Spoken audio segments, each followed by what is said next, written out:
take us through that touchdown catch. Coach Lucas said it was on a play. They knew that was going to be something they were going to do. So, you guys got in that situation. You know that ball was coming to you. Yeah, so I saw that it was man coverage right away. So after the snap, I just faked that motion over the top, and luckily that corner flew over, and he had me man, so no one else had me. So once I caught it, I knew I'd be alone, and just had to make sure I run fast enough to get in. What's been the key to this team is they've hit their reset button well after tough losses, but have you seen it this week, and how difficult is that process where you're so close to get yourself back up and go again? Yeah, I mean, it's been easy with this group. We've all been really supportive with each other, especially after just noticed a big difference after that Oklahoma loss. I feel like that kind of made us realize how good we can be. So that first practice after that Oklahoma loss, we all came together, and it really hasn't changed since that Oklahoma loss. We've all been dialed in practice and all together, knowing how good we can be, and it hasn't been hard to reset at all. After the game Saturday, Frost said he thought, you guys believe you're going to win it. It wasn't like something bad's going to happen. Maybe that was a feeling in the past. Did you sense that, or what you see a flip in that mindset at all? Yeah, I mean, kind of like we talked about it. Just in the past, we've kind of been known to come up short and stuff, and we've kind of flipped that mindset into just, like I said, yeah, we know how good we can be, so now our mindset isn't how can we not lose, it's how can we win. And I've just noticed that throughout the whole team, just going out and making plays, not afraid to lose, and go expect to win.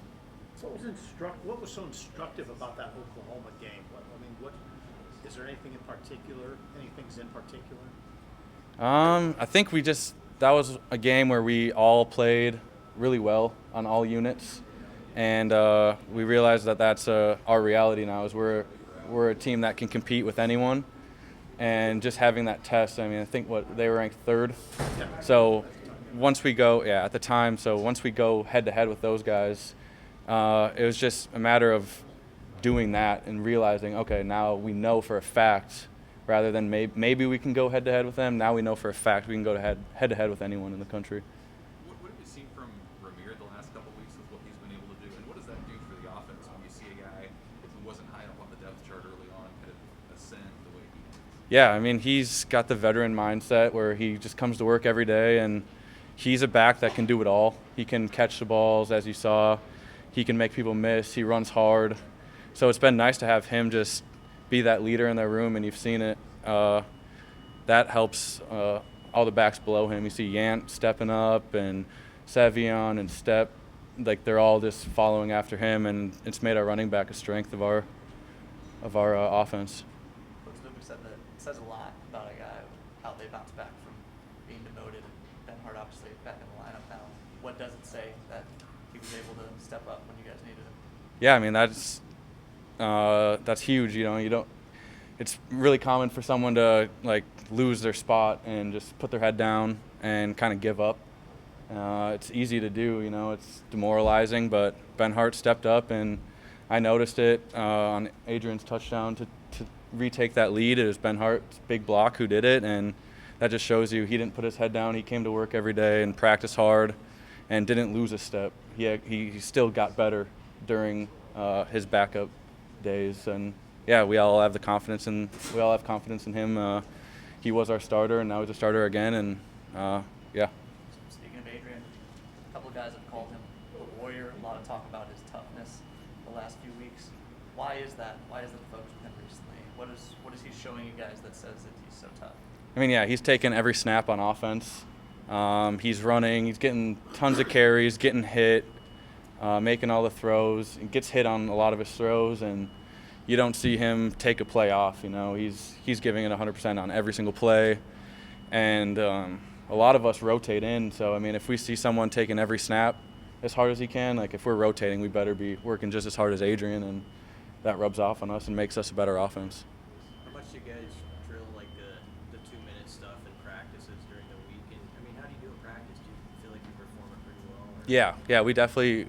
That's kind of how we do the whole practices. Our whole practice is fast, and we don't really practice running stuff slow, and we're always going up tempo, so it makes the 2-minute easy.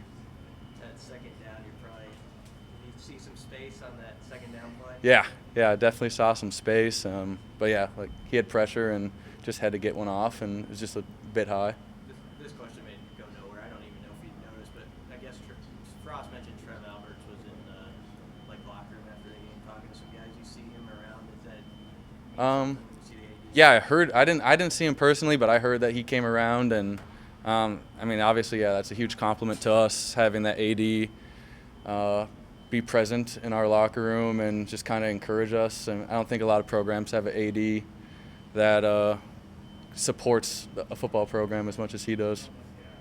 What stands out about Minnesota, from your perspective, is the biggest challenge? Biggest challenge is they don't make mistakes.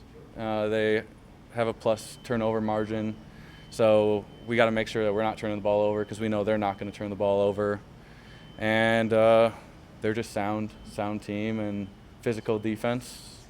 But that's where I'm from, so we got to make sure that we come out on top in that game. I was going to ask you about that. Did you grow up watching Minnesota, or did you get recruited by them at all? Yeah, so I grew up watching them, and they didn't recruit me at all. A little bit for baseball, but eventually backed out. And then when I entered the transfer portal, they kind of were iffy on that and backed out on there. So, yeah, I don't like Minnesota. I don't like Minnesota at all.